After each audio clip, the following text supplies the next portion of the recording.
All right, hello everyone.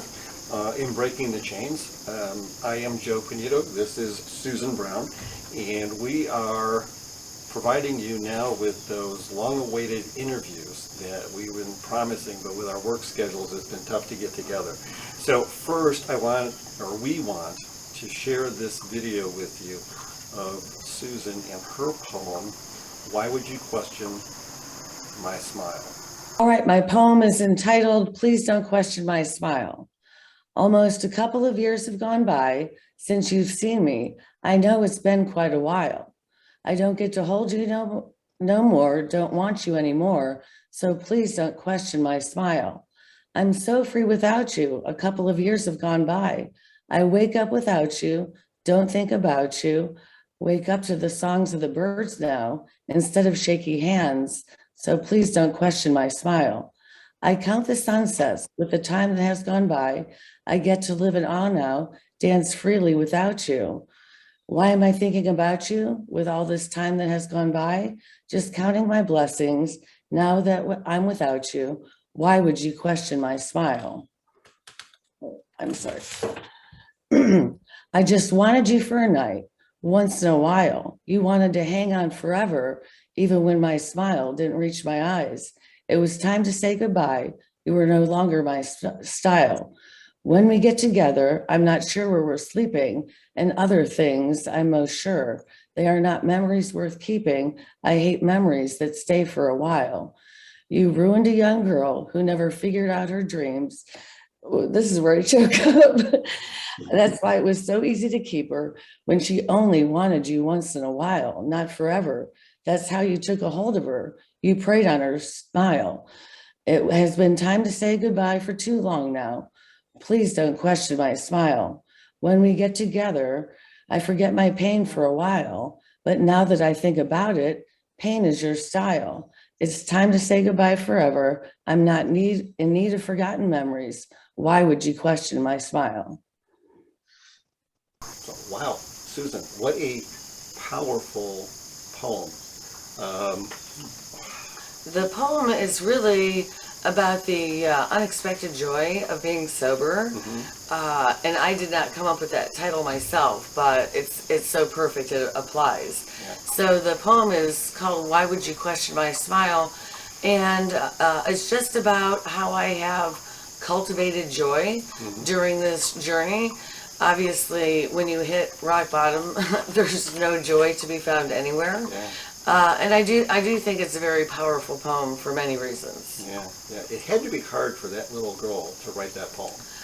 It really was, and it's really, that little girl suffered a lot of self-esteem issues, which eventually led to drinking. When I look in the mirror, I don't see what you see. When I look in the mirror, before I started this process, when I look in the mirror, I see a 7th grade awkward girl that was rejected by everybody. So this process has definitely helped. I also grew up in an alcoholic home, and it was very chaotic, and there was really no time for goal setting or thinking about dreams of the future. And my only dream for the future, quite frankly, was getting the hell out of that house. Wow. that was the end game. Yeah. So I left home at the age of 16 and moved in with the boyfriend that I had at the time. So, that's obviously not a good idea either. And it turned out he was an alcoholic as well. Yeah. Well, it really affected all the decisions that you made. Right. And then I did get pregnant, and apparently the obsession had not taken hold because I was able to stay sober for the pregnancy. I drank socially for about 15 years, but I guess I was using my children to fill a void. So when they moved out, I went back to my old habits almost immediately. Wow. Wow. So tell us about that slippery slope and into the depths of addiction and bottoming out.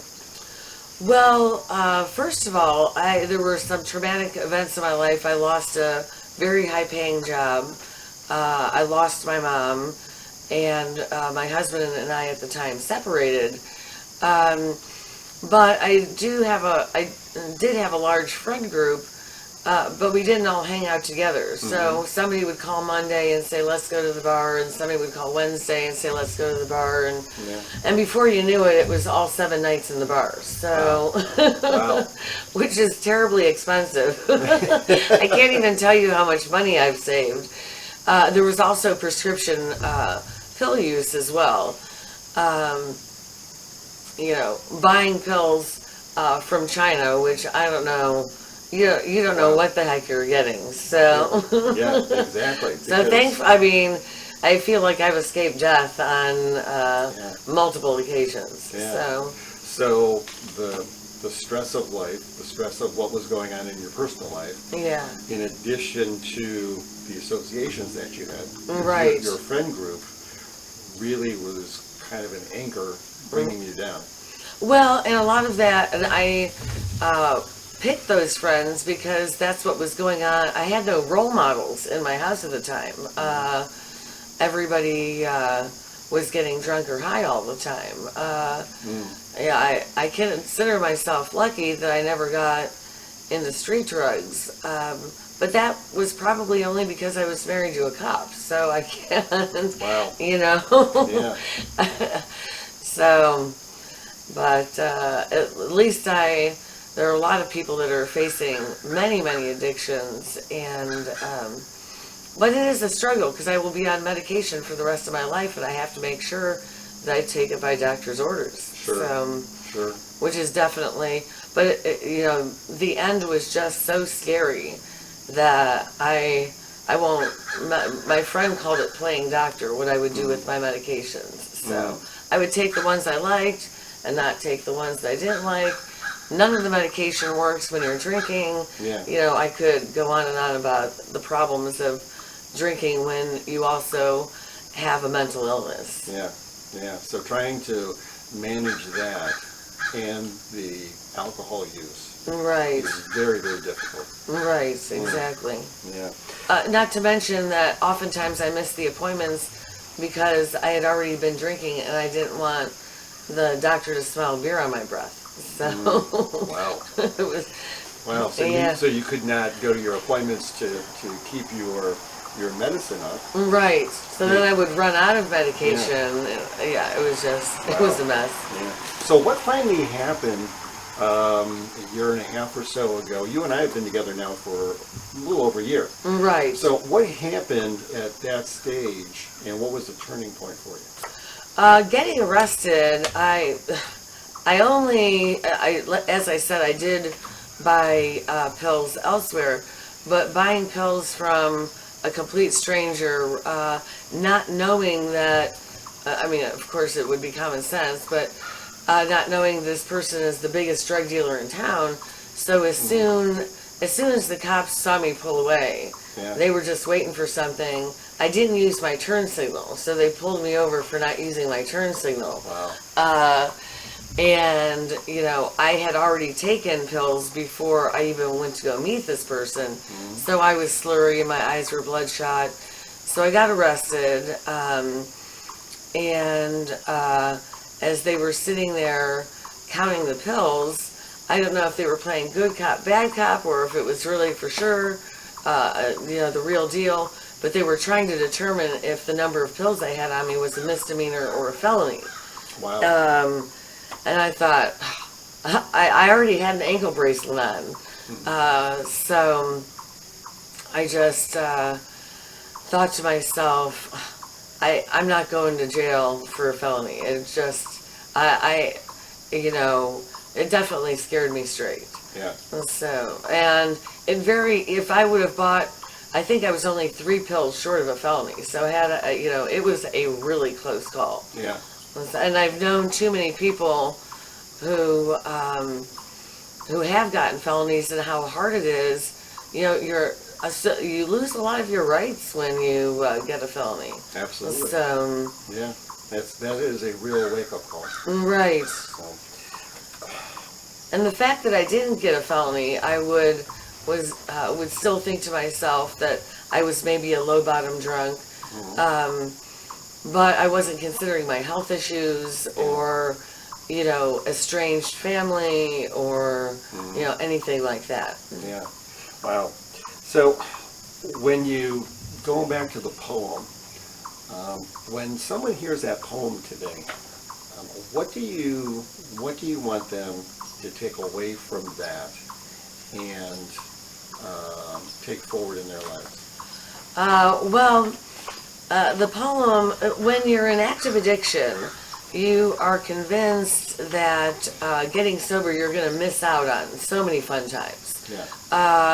And now that I've been sober for a while, I find myself sometimes not sleeping as much as I should because I still have a fear of missing out, but there's so many fun things to do when you're sober that I still need to get over that fear. Yeah.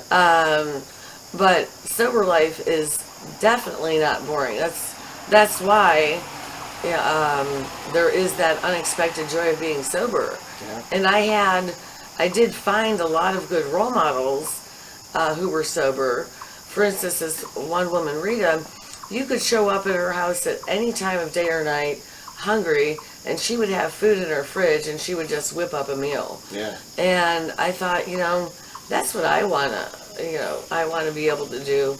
And I was very close to being estranged from my kids. And so, that was actually my youngest daughter that basically did an intervention, and I feel bad that I put a 16-year-old in that position. That's not fair to her. Yeah. So, yeah. and we're still working. She's still, if I take my nighttime medication and I'm a little groggy, she still is suspicious. It'll take a while. Yeah. To rebuild that trust in that relationship. Right. Yeah. You mentioned something really important for our group and the folks that we're looking to help, and that is that as you made that change in your lifestyle, you didn't do it and put yourself on an island. You found activities to replace those bad things. Right. The drinking. And tell us about that scrapbooking that you do. You Oh, shared with right. me some of the scrapbooking. I have so many hobbies that all went by the wayside. Yeah. When I was drinking. I do scrapbooking, very artistic with my scrapbooks, and the daughter that I mentioned did the intervention. She absolutely loves the scrapbooks. As a matter of fact, she asked me about being the designated driver for a bachelorette party, and I said I would only be able to do that if I didn't do the scrapbook. And she said, oh no, everybody's looking forward to seeing your scrapbook. So, and she said, I've told people all about it. That's awesome. That is awesome. I definitely made my health a priority. I'm, more fit than probably most 25-year-olds at this point. So that was important. I love to read. Of course, you can't read when you're drunk. I mean, I guess you could try, but you're not going to remember much. That's true. And then I had people that had stopped talking to me because I was drinking. And so I reached out to them, and they were people that I could hang out with. One friend of mine, Sarah, was very instrumental because she ended up organizing all kinds of art classes that we would end up taking. So that was helpful as well. Awesome. So I appreciate you spending time with us today, and I'm sure I know our group does as well, with sharing your story. I know some of it's painful, right? But it's part of the process, right? As we end, I'm going to put up our contact information. Susan and I, through this process, Susan is now a sobriety insights coach, and I am an addiction insights coach, and working through a process that we provide called Breaking the Chains, which we'll tell you more about later, but reach out to us at the information that we're posting right now, and look for us to be back again on a regular basis with other interviews, other ideas, other content, and we will talk to you again soon.